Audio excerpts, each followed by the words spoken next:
difficulties here, just bear with us.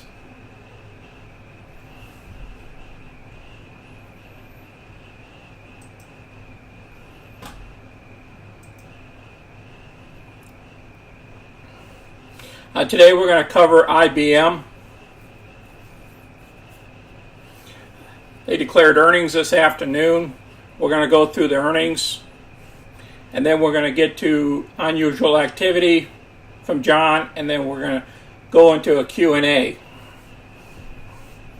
As you can see here, after hours, the market dropped on IBM by about $6 a share. The volume during market conditions was 7 million versus 5 million. Market cap is 123 million, and they're paying out a 4.72% dividend.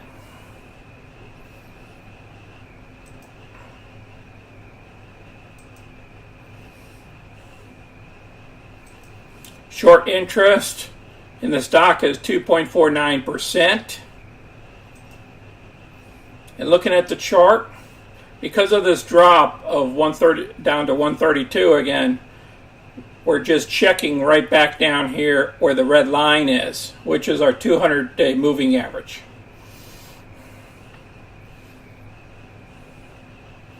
As you can see here, the cross happened here on 5/6/22, whereas the 50 days surpassed the 200-day moving average.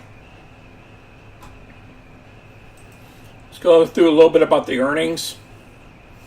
They warn of a $3.5 billion Forex hit, and that's what some of the negativity is.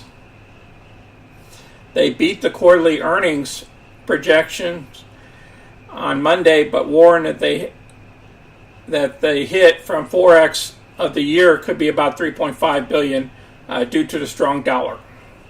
A hawkish Fed Reserve and a heightened geopolitical tensions have all driven gains in the dollar against the basket of currencies over the last year.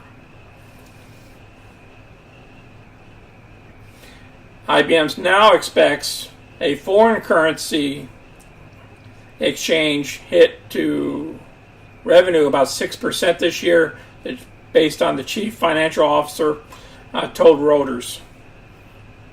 They previously forecasted only a 3 to 4% hit.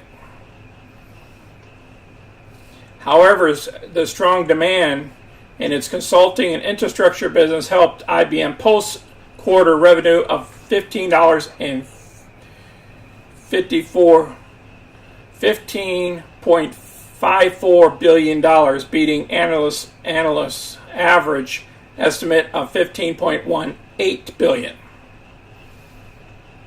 They see their growth continuing, including in regions such as Europe and Asia.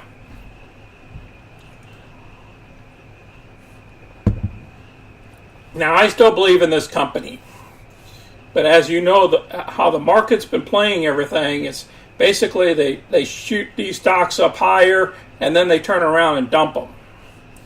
So it's a bunch of trading games that's happening right now while we're going through all these rate hikes.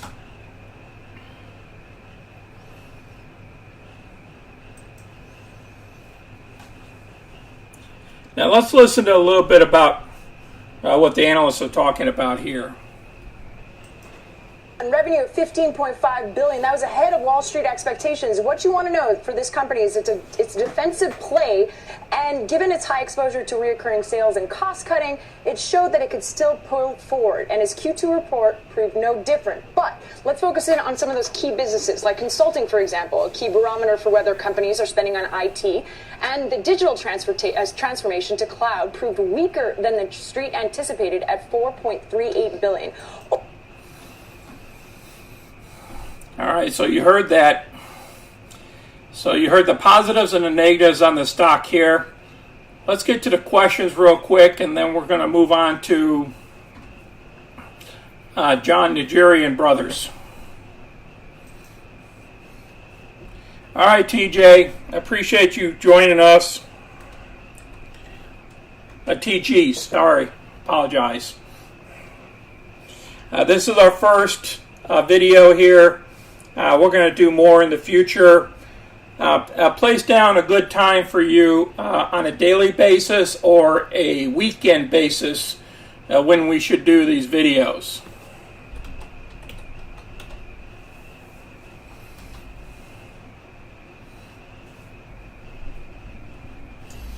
MCK, I appreciate you joining us too. Anybody else wants to comment, go ahead and comment below. We're going to go on to Pete Nigerian. Pardon me, John Nigerian here. He came out with some unusual activities in Fastly, in Starbucks, and Capital One Bank. Now, I've been following him a lot, and some of the spreads that he's been recommending and stuff haven't been the greatest.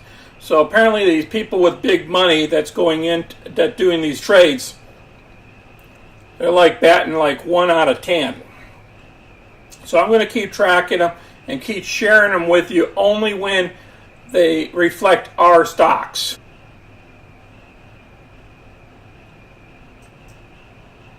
Let's listen to a little bit about what John has to say about the Capital One Bank. In this case, the 105 puts in August. They're buying those puts with this stock trading at 111.50, thereabouts. So, $6 out of the money. Do I want to buy those? I want to buy more at the money and sell underneath the market another put against it. Again, same as the calls. As long as I do that 1-to-1, I have no downside. And cut this video short. And what we're going to do is we're going to schedule another video on Saturday or Sunday. And then I'll send out these messages in each one of our videos of when we're going to do this live Q&A. So we'll get more people on the channel engaged. I think this was a short suspense, and that's why people couldn't get on. And a lot of people worked during the day as well.